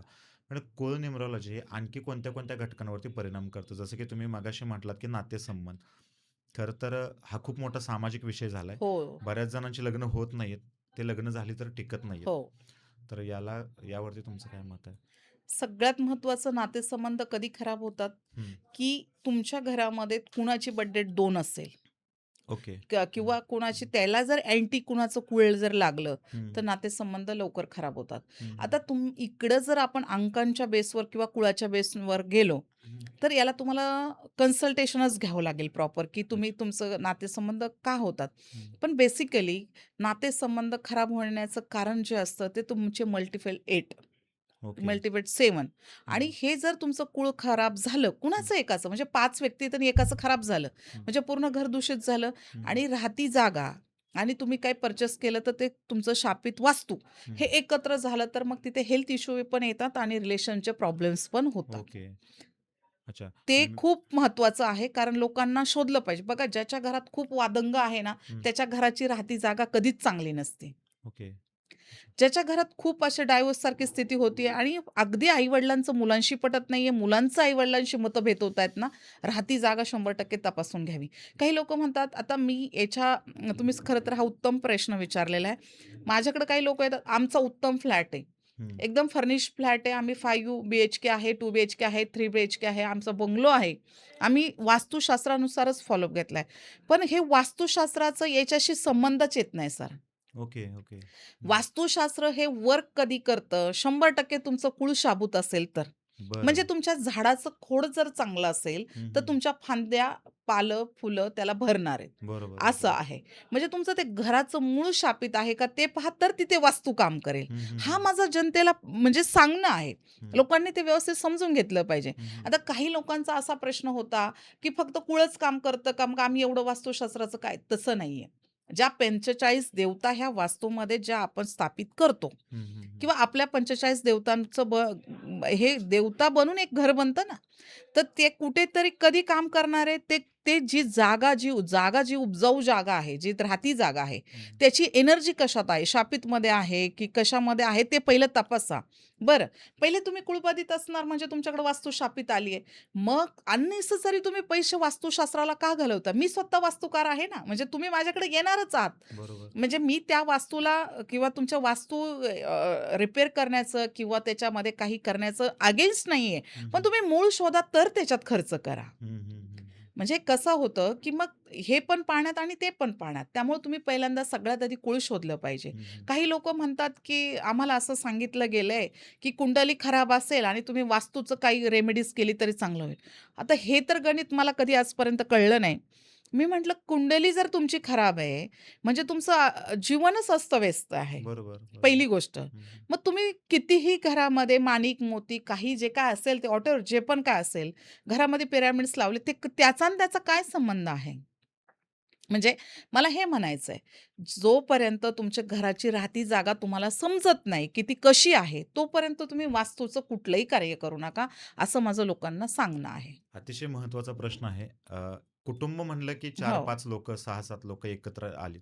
एखाद्याचं कुणाचं कुटुंबातले व्यक्ती जर कुळ खराब असेल, हो. तर त्याचा इम्पॅक्ट बाकीच्या लोकांच्या आयुष्यावरती पडतो का? 100% पडतो ना. मी हेच ओके. लोकांना सांगते. आता समजा फॉर एक्झाम्पल असं घ्या, हं. की एखाद्या मुलाची बर्थडे आता तुम्हाला सर तुम्ही यूट्यूबर आहात. तुम्हाला ओके. बऱ्यापैकी माहिती आहे. तुम्हाला एक सांगते मी एक सगळ्यात मोठं उदाहरण मी आजपर्यंत कधी दिलं नाही. हं. चटोरी रजनी म्हणून आपल्या यूट्यूब चॅनलवर हिंदी पॉडकास्टचं दिल्लीसारख्या लेडीजचं खूप मोठं चटोरी रजनी म्हणून ओके. यूट्यूब चॅनल आहे. बरं, त्या मुलाची गेल्या वर्षी 15 का 12 फेब्रुवारीला डेट झाली 2025ला. बरं. त्या मुलाची सोशल मीडियावर तुम्ही गुगल करा. 8/8/2008 सालचा तो पोरगा होता. ओके. त्याचा ॲक्सिडेंटली मृत्यू झाला 17 डेटला. कुळबाधित होते सर ते. आणि शिवाय चटोरी रजनी तिचं मी ओपनली बोलते कारण तुम्ही ते YouTubeला तुम्हाला सगळं मिळणार आहे. त्या हं, लेडीजचा आज पण पॉडकास्ट चालतात. हं. 8/8 म्हणजे 8/8चा 2008चा मुलगा होता. 17 वयाचा होता आणि 17च तारखेला गेला गेल्या वर्षी 2025 साली फेब्रुवारी महिन्यामध्ये. 17 फेब्रुवारी 2025ला. किती मोठी मिथ आहे ही. का जातं तुमचं बरं. सडनली ते लेडीजचा आधील्या महिन्यामध्ये घरामध्ये एंटर केलंय त्या लेडीजनी. म्हणजे हं. चटोरी रत्नेनी ते मी सोशल मीडियावर तुम्ही जाल, तुम्हाला हे सगळं उपलब्ध भेटेल. ज्याला कोणाला शंका असेल त्यांनी सोशल मीडियावर जाऊन चटोरी रजनी म्हणून यूट्यूब चॅनल सर्च करा. आणि त्या लेडीजनी एंटर केले. आनंदाने त्या घराचं फोटो फोटो पोस्ट केलेत. घराची एंट्रीचा व्हिडिओ बनवलेत आणि सडनली 3ऱ्या महिन्यात त्या पोराचं डेथ झाले ॲक्सिडेंटली. केवढी मोठी कारण कुळ बाधित होती ते. कुळ इफेक्टेड मॅडम होत्या म्हणून त्यांचं शापित वास्तू आली, शापित वास्तू आली म्हणून एका विदिन 3 महिन्यामध्ये ते पोरगं गेलं. असं. खरं तर कोणाची पर्सनल लाईफ आज यूट्यूबर आपली पर्सनल लाईफ सांगतात म्हणून ह्या गोष्टी आपल्याला माहीत होतात. असं मॅडमच्या म्हणजे ज्या चटोरी रजनी, त्या रजनी मॅडम आहेत. अशा कितीतरी लोकं असतील की जे त्या सोशल मीडियामध्ये आहेत म्हणून कळतंय. पण अशी कितीतरी लोकं नाही आहेत की त्यांच्या घरात ह्या गोष्टी घडतायत. बघा ना, म्हणजे ही किती मोठी कनेक्टेड गोष्ट आहे. आज ते पोरगं 17-18 वर्षाचं पोरगं, मग जेव्हा लगेचच मॅडमने जुन्या घरातून दुसऱ्या घरात एंटर केलं, हं. शापित वासू प्लस कुळ खराब. खूप मोठं उदाहरण आहे. आपले यूट्यूबर चॅनल म्हणजे जे यूट्यूबर आहेत, ते जे काही टाकतात म्हणून ह्या गोष्टी माहीत होतात. बाकीचे लोकं आपल्याला दाखवत नाही, पर्सनल लाईफ शेअर करत नाही म्हणून हे नसतात. म्हणजे अशी कितीतरी लोकं असतील. हे बरोबर. सगळ्यात उत्तम उदाहरण आहे. त्यामुळं तुमचं कुळ तुम्ही पाहिलंच पाहिजे. आणि तर अतिशय तुम्ही छान हां, सांगितलंत, की झाडाचं खोड जर चांगलं नसेल, नसेल. हो, तर त्याला फळं चांगली येणारच नाहीयेत. हो. तसं माझ्या ऑडियन्सला सुद्धा मला सांगावसं वाटेल, जर आपलं कुळच चांगलं नसेल, जर ते कुळ बाधित असेल, तर तुम्ही कितीही प्रयत्न केले, तर तुम्हाला यश मिळणारच नाही, जसं की मॅडमने आत्ता सांगितलं. आता मॅडम तुम्ही एवढे सगळे सांगितलं, की कुळ जर बाधित असेल एखाद्या व्यक्तीचं, तर त्याचा परिणाम कसा-कसा होऊ शकतो? मग याच्यावरती जर उपाय हवा असेल, तर तो उपाय आहे का उपलब्ध? खूप चांगले उपाय आहेत सर. ओके. खरं तर म्हणजे कुठल्याही गोष्टीला कुठलंही आजारपण असेल तर त्याला औषधे असतंच. औषधे असतंच. बरोबर. पण खरं सांगू का सगळ्यात मेन तर आता आपण कुळावरती बोलतोय तर काही हं. एक 9 पेरला आपण एक उपाय देऊया. येस. सगळ्यात म्हणजे घरात सतत जर आजारपण असेल आणि तुमच्या घरात डबल 8 असतील, हं. तर तुम्ही काय करा एका छोट्याशा चांदीच्या डबीमध्ये शहद आणि त्याच्यात 21 लवंगा टाकून हं. चांदीच्या डब्बीमध्ये तुम्ही ईशान्य कोपऱ्यामध्ये ते अंडरग्राउंड गाडा. बरं. त्याने काय होईल तुमचा राहू आणि म्हणजे गुरुदेवता म्हणजे हं, हं. जो राहू आणि गुरु एकत्र आला तर गुरु चांडाळ योग तयार होतो. हं. तो काय करतो तुमच्या आरोग्यांवरती घातक ह्या सगळ्या गोष्टी करतो. पण लौंग ही लक्ष्मीला पण प्रतीक आहे. लौंग ही राहूला पण प्रतीक आहे. अशा 3-4 गोष्टींना हे प्रतीक आहे. पण लौंग आणि शहदाचं जे मिलन आहे, ते तुमच्या दोन्हीही एक आरोग्यावरती पण काम करेल आणि पैशावर पण काम करेल. तुम्ही त्याच्यामध्ये 21 लवंगा आणि ओके. शहद टाकून शहद हे हजारो वर्ष टिकतं. हं, हं, हं. आणि ते त्या डब्बीत ठेवलं तर तुमच्या घराला एनर्जी म्हणजे जे आहे तुमच्या इच्छेने करा. डब्बी तुम्ही छोटी-मोठी कशीही घेऊ शकता. तुम्ही जेवढी तुमची कॅपॅसिटी असेल. आता चांदी खूप महाग झाली तर तसं घ्या आणि तुम्ही गाडून बघा. खूप सुंदर ज्याची डबल एट बर्थ डेट असेल, त्याने हे करायला हरकत नाही. पण आता तुम्ही म्हणाल आमच्याकडे चांदीसाठी पैसे नाहीयेत. हं. मग तुम्ही शनिवार दिवशी काय करा, एका छोट्याशा आपल्याकडं संक्रांतीला जे बुळकुळं हे केलं जातं, जो माठ असतो छोटासा, ज्याला आपल्याकडं महाराष्ट्रीयन पद्धतीने बुळकुळं असं म्हटलं जातं. ओके. त्याच्यामध्ये तुम्ही हे करा, हं. त्याच्यामध्ये उसाचा रस थोडासा टाका आणि एका विरान जागी ते गाडा. म्हणजे जेणेकरून ज्या भूमीच्या आतमध्ये जे हे म्हणजे अर्थ एलिमेंट त्याला लागलं पाहिजे. हं, तरी हं. घरामध्ये कुणाची निगेटिव्ह एनर्जी असेल, करणी बाधा असेल, कुणी काही जर केलं असेल, तर ओके. ती करणी पण ते कमी होते. कारण त्याचं असं आहे, की ज्याचे डबल 8 आहे, ज्याच्या पत्रिकेमध्ये किंवा डबल 7 आहे, ह्या लोकांना ही बाधा 100% होते. त्यांनी हे 2 जरी उपाय केले ना, तरी खूप चांगले रिझल्ट येतात. येतात. पण सगळ्यात जास्त मला असं वाटतं तुम्ही साधनेत राहिलं पाहिजे. साधनेत का राहिलं पाहिजे? हं. हे तर वरचे उपाय करून तर तुम्हाला फरक पडतील. पण जर तो जो तुमचा ज्या अंतर्मुखातून ज्या गोष्टी येणार आहेत किंवा जे काही आतून जे तुमची प्रायोरिटी येणार आहे, आतून जी होणार आहे क्लॅरिटी, ती मंत्र साधनेनेच होते. त्यामुळं गायत्री साधना अवश्य करा. ह्या दोन्ही यांनी डबल 7 वाल्यांनी, डबल 8 वाल्यांनी. ओके. जर गायत्री साधना केली, घरातल्या प्रत्येकाने जर 45 वेळा जर तुमचं अंघोळ वगैरे झाली, सकाळची दिनक्रमात चालू व्हायच्या आधी 45 वेळा गायत्री मंत्र जरी म्हणा किंवा प्रॉपर गायत्री साधनेचा एक वेगळं हे आहे, साधना आहे. YouTubeला याला जाऊन तुम्ही सर्च करा. YouTubeला करा किंवा Googleला सर्च करू शकता किंवा नसेल तर अगदी काही नाही, रविवार दिवशी गायत्री साधना चालू करायची. सूर्याकडं म्हणजे जो कोवळा सूर्य असतो, जो की 7:30 ते पावणे 8च्याच पर्यंत, हं. 7:30 ते पावणे 8 या वेळेला सूर्याकडं पाहून जर तुम्ही गायत्री साधना स्टार्ट केली, तर तुमचं आरोग्य, पैसा, आनंद सगळ्या गोष्टी बॅलन्स होतील. आणि जर तुमच्या घरामध्ये आजारपणही येत असेल किंवा मग सगळ्यात जास्त तर आत्ता प्रॉब्लेम असा आहे की फॅमिली. हं. म्हणजे जे काही तुमचे म्हणजे फॅमिली क्लॅशेस हे सगळ्यात मोठा मेजर प्रॉब्लेम आहे. तो सुद्धा शांत व्हायला मदत ओके. होईल.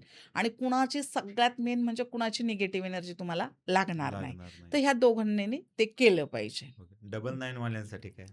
म्हणजे हे आता डबल्स आहेत, त्या हां. सगळंच इथं सांगू हो. शकत नाही तुम्ही. नाही डबल 9 वाल्यांनी ना सगळ्यात जास्त 11 वेळा घरामध्ये सुंदरकांडचा पाठ करून बघा. ओके. एखाद्या गुरुजीला इन्व्हाईट करा. हं, गुरुजींना सांगा ते करून घ्यायला. गुरुजींच्या हस्ते करून घ्या. हं, तुम्हाला हं. तेवढं पाठांतर तुमच्याच्याने होत नसेल. 11 शनिवार किंवा 11 मंगळवार सलग करून बघा. घरामध्ये तुम्हाला किती फरक पडतो आम्हाला कमेंट करून सांगा.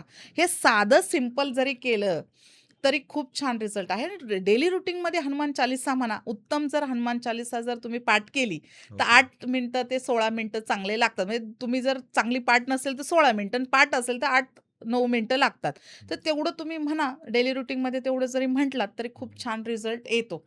पण आता जर तुम्हाला म्हणजे हे सगळं करायचं नसेल, हं. तर तुम्ही एकाच शनिवारी 11 जे म्हणजे 11 मंगळवार किंवा 11 शनिवार म्हणजे विविध गावात जाऊन जिथे-जिथे म्हणजे हनुमानाचे मंदिर असतात, त्याच्या डाव्या पायाचा सिंदूर घ्या.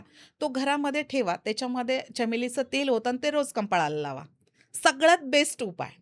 ओके. आणि मिळतो, इझी मिळतो. येस, याच्यात येस. काय शोधायचंही नाही आणि शास्त्रशुद्ध आहे ते, की सगळ्यांना माहिती आहे आपल्याला हनुमानजींना सिंदूर का लावतात?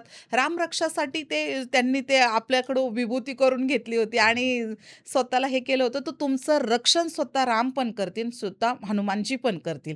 त्यामुळे हे करून पहा आणि तो अत्यंत एक वैदिक उपाय आहे. आपल्या ग्रंथांमध्ये त्याचं प्रमाण आहे.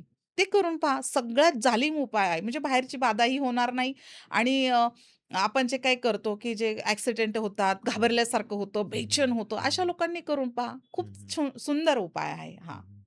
पण बऱ्याच वेळा काय होतं, वास्तू खूप चांगली असते. हं. पॉझिटिव्हिटी पण असते तिथे, हो, भरपूर हो. असते. पण बऱ्याच वेळा नैराश्य आल्यासारखं वाटतं, काम करायची इच्छा होत नाही. हो, हो. मग त्या पर्टिक्युलर एका व्यक्तीचं कूळ खराब असू शकतं का? हां, तिथे तुम्हाला 2 गोष्टी आहेत. जिथे हं, घाबरल्यासारखं होतं ना, तर त्यांचं मुळात 2-8चं कुळ असतं ह्या हं. लोकांचं. ओके. म्हणजे हा उत्तम प्रश्न आहे. ज्यांचं पेर 2-8ची येते ना, हं, 2-8च्या कुळामध्ये ह्या लोकांना असं घडतं. हं. म्हणजे घरामध्ये असं अनइझी वाटतं, घाबरल्यासारखं होतं, ओके. आपल्या पाठीमागे कोणतरी उभं आहे असं अच्छा. होतं, ओके. भास होतात, हं, आम्हाला कोणीतरी काहीतरी करतंय हे भास होतात. हं. पौर्णिमा थोडीशी जवळ यायला लागली का यांना बेचैनी वाटते, घाबरल्यासारखं होतं. घरामध्ये अचानक काही ना काही गोष्टी होतात. बरं, चांगल्या इलेक्ट्रॉनिक वस्तू असतील तरी खराब होतात. अचानक यांच्याबरोबर काही ना काही घडतं आणि ऑटो एलिमेंट वाढतं किंवा कमी होतं, अपडाऊन्स होतात ना, तर त्यामुळे ह्या गोष्टी घडतात. तर ह्या लोकांनी थोडंसं आहे ना, पौर्णिमेच्या दिवशी किंवा शुक्रवारच्या दिवशी खीर म्हणजे 1.25 किलोची मोजून खीर तुम्ही वाटायला सुरुवात करा. किती पैसा येतो आणि हे तुमचं किती म्हणजे हा अनइझीनेस आहे, किती कमी होतो ते पाहायला सुरुवात करा. एकदम छोटे-छोटे उपाय असतात. शनी आणि शुक्र हे अँटी जरी असले, थोडेसे त्यांचं मित्रता नसली, तरी चंद्र आणि ह्या तिन्ही ग्रह बॅलन्स करायला हे सगळं काम करतं. वैदिक शास्त्रामध्ये आहे, वाचा. आम्ही जे सांगतोय त्याचं प्रमाण घ्या. हे साधे-साधे उपाय आहेत. हे मॅडम, करून पहा. अतिशय महत्त्वाचा प्रश्न आहे. आता बऱ्याच लोकांना ह्या गोष्टी पटतात. हो, काही लोकांना ह्या गोष्टी पटत नाहीत. हो. मग आपण म्हणू शकतो की आस्तिक-नास्तिकचा काहीतरी फरक असतो. हं. ज्या लोकांना ह्या गोष्टी पटतच नाहीत, त्यांना तुम्ही काय सल्ला द्याल आमच्या पॉडकास्टच्या माध्यमातून? खरं सांगू का? मी एक गोष्ट सांगते. अ, आस्तिक आणि नास्तिक आता जिथे देव आहे तिथे राक्षस पण आहेत. अगदीच बरोबर.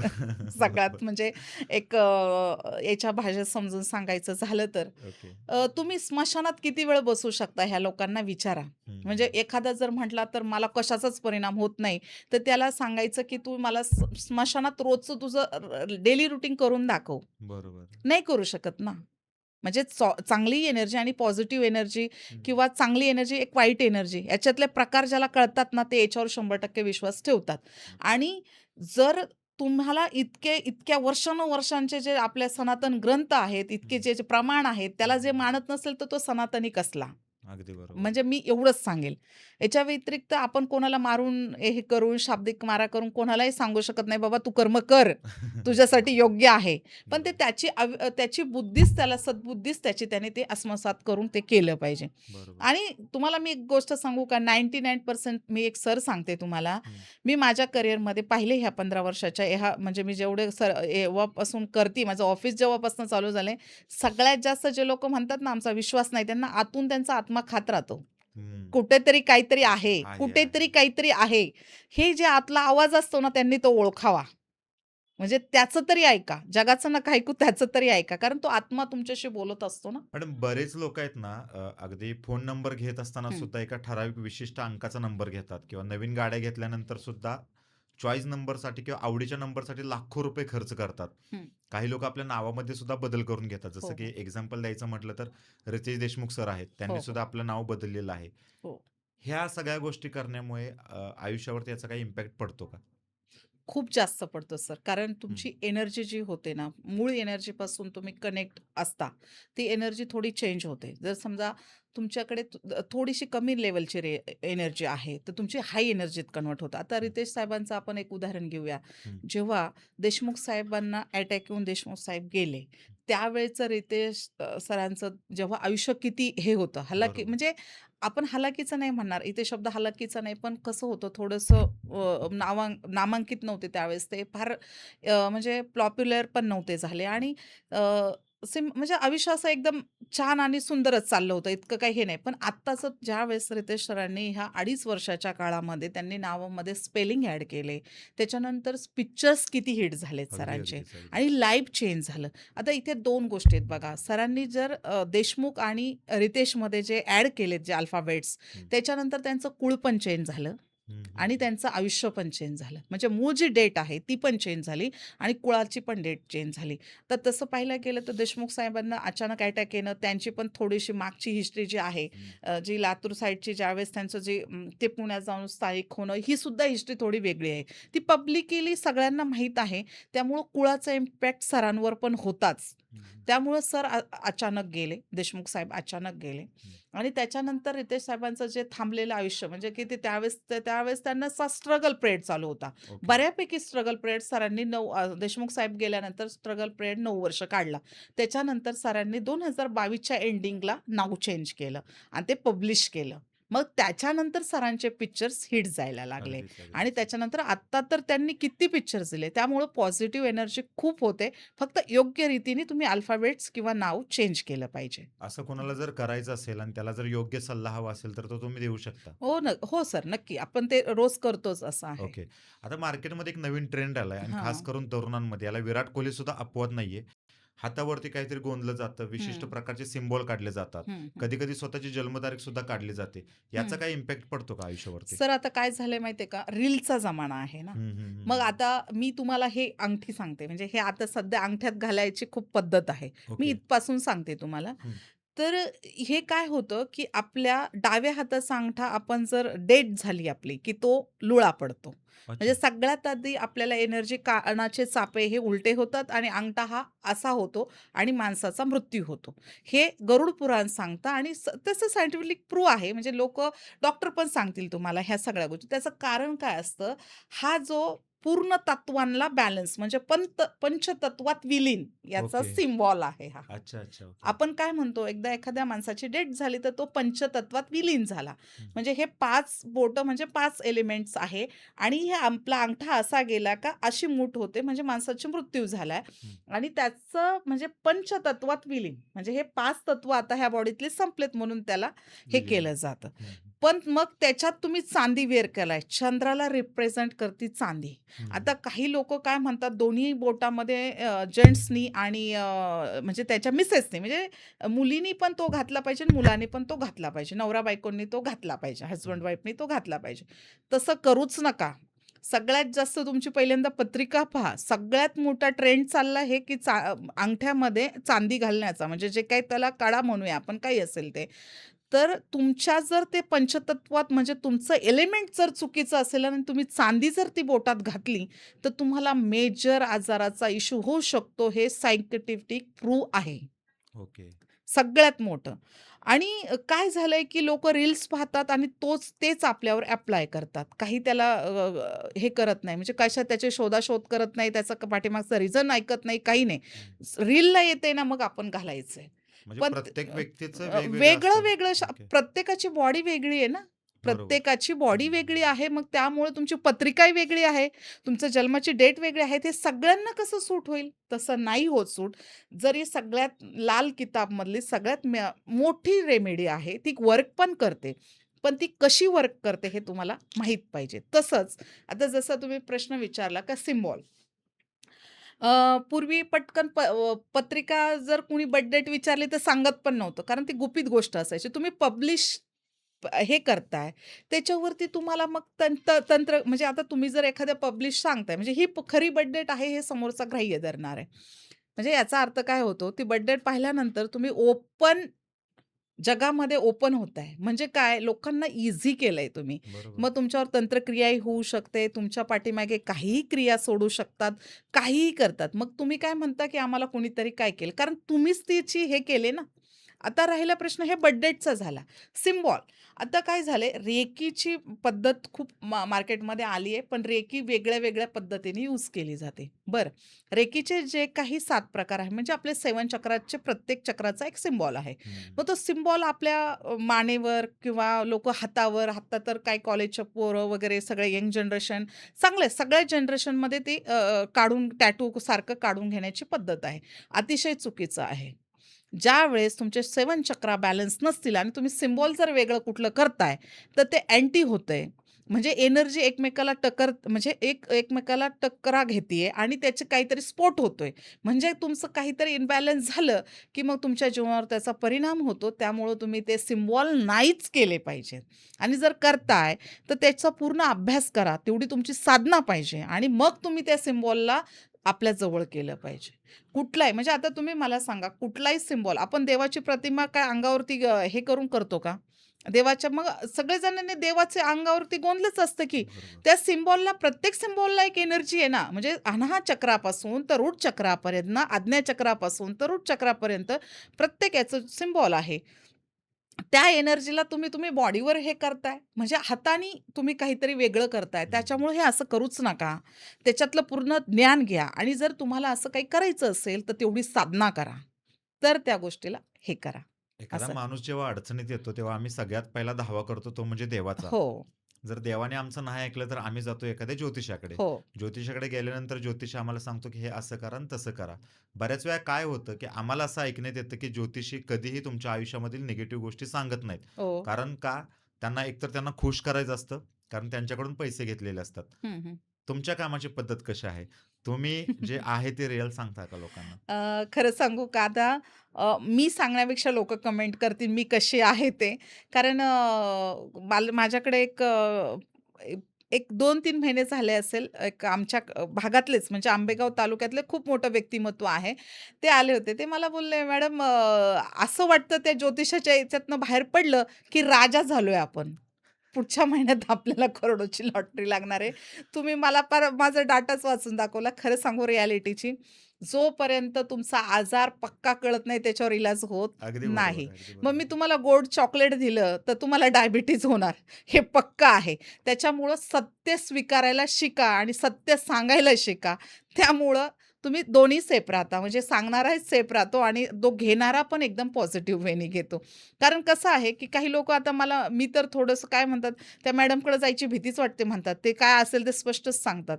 आता खूप अशी प्रमाण आहे सर. आता आपण पब्लिकली सांगू नाही शकत कारण माझ्याकडे एक मागच्याच महिन्यातला हा किस्सा आहे 2 महिन्यातला. अ, माझ्याकडे एक मुलगा आलेला. त्याला राहूचा इम्पॅक्ट होता. त्याचं एक योग असतो सर, आपल्यातला जन्म-मृत्यूचा योग असतो. तो योग होता. मी म्हटलं, "याला परत माझ्याकडे आणू नको." माझ्याकडे प्रूफ आहे. मी ते पब्लिश सुद्धा करू शकते. माझ्याकडं ज्या मुलाने त्याच्या मेहुण्याने माझ्याकडे आणले, म्हटलं, "हा पुढच्या अमावस्यापर्यंत राहणार नाही." अरे बापरे! मी पब्लिश सांगते. लाखो लोकं मला ऐकणारे, मला काही भीती नाही. मी पब्लिश सांगू शकते. म्हटलं, "राहणार नाही बाबा. याच्यावरती फक्त लक्ष ठेव आणि याला विलास कर." दुसऱ्या अमावस्येला त्यांनी फाशी घेतली. त्यामुळं म्हणजे मी स्पष्ट बोलणारी व्यक्तिमत्व आहे. त्याच्यामुळं काय असतं म्हणजे याने काही लोकांना वाईट परिणाम पडत नाही सर. काय आहे ते स्वीकारण्याची मानसिकता होते. आणि लोकं म्हणत नाहीत ना, तुम्ही एवढं गोड बोललेले मग आता काय झालं? जे आहे ते बोला. नाहीतर काहीतरी मग आमच्या अंगात देव येतो, आम्ही हे करू शकतो, आम्ही तुम्हाला ह्या निगेटिव्ह असं काही नाहीये. जे आहे हे तुम्हालाच करायचंय. ज्योतिष फक्त सल्ला देऊ शकतो. तुमच्या आयुष्यातले कर्म बदलू शकत नाही. हे तुमचं तुम्हालाच करायचंय. नाही, तुमच्यासारखी परखड मतं मांडणारी फार हो, कमी लोकं याच्यामध्ये आहेत. हो. त्याच्यामुळे कुठेतरी आमच्यासारख्या सामान्य लोकांचा तुमच्यावरती विश्वास बसतो.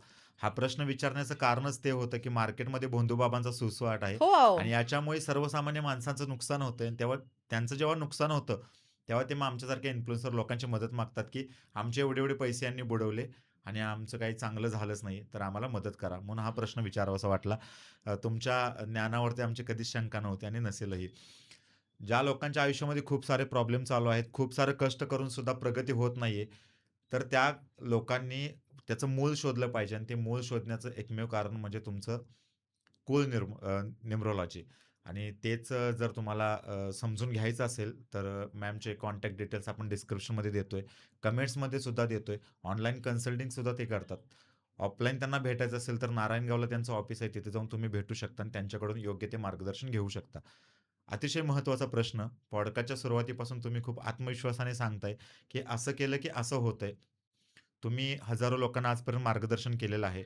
जसं की तुम्ही सांगितलं, की 2,000 हून जास्त लोकांना तुम्ही मार्गदर्शन हो. केलेलं आहे. असे काही किस्से सांगता येतील का तुम्हाला, की तुमच्या सांगण्यामुळे त्यांच्या आयुष्यामध्ये फरक पडलेला आहे किंवा बदल घडलेला आहे? अ, आता कसं होतं, की सर खूप अनेक प्रश्न आहेत. पण एक आनंदाने एक असा किस्सा सांगते. हं, हं. म्हणजे याच्यातून काही लोकांनी चुकीचा मेसेज घेऊ नये. माझ्याकडे ना एक 2 महिन्यापूर्वी एक दाम्पत्य आलं होतं. वयस्कर दाम्पत्य होतं आणि रिटायरमेंट आहेत ओके. आणि त्यांच्या मुलानी इंटरकास्ट लग्न करायचं होतं. पण आता काही आता जो बंधुगिरींचा सापळा आहे, तसा आपल्या मार्केटमध्ये आहे ना, आता काय चांगली मुलं शोधायची हं. आणि त्यांना गंडा घालायचा, लग्न करायचं, त्याच्याकडनं सगळं उकळायचं आणि परत दुसऱ्या लग्नाला मोकळं, असं पण आहे. दोन्ही बाजूनी आहे. म्हणजे जेंट्सचं पण आहे, लेडीजचं पण आहे, असं. तर सेम प्रकार त्या सर आणि मॅडमबरोबर घडत होता. त्या मुलाचं कित्येक वर्ष लग्नच होत नव्हतं. आय-टी इंजिनिअर आहे तो पोरगा. आपल्या पुण्यातच चांगला हे आहे हं, आणि लग्न होत नव्हतं आणि एका मुलीने त्याला याच्यात अडकवलं आणि मॅडमनी आणि सरांनी हं, हं. काय केलं, की त्यांनी शोधाशोध केली. मुलगी कुठली आहे? काय आहे? तिचं बॅकग्राऊंड काय आहे? ऑब्व्हियसली आपला मुलगा लव्ह मॅरेज करणार आहे.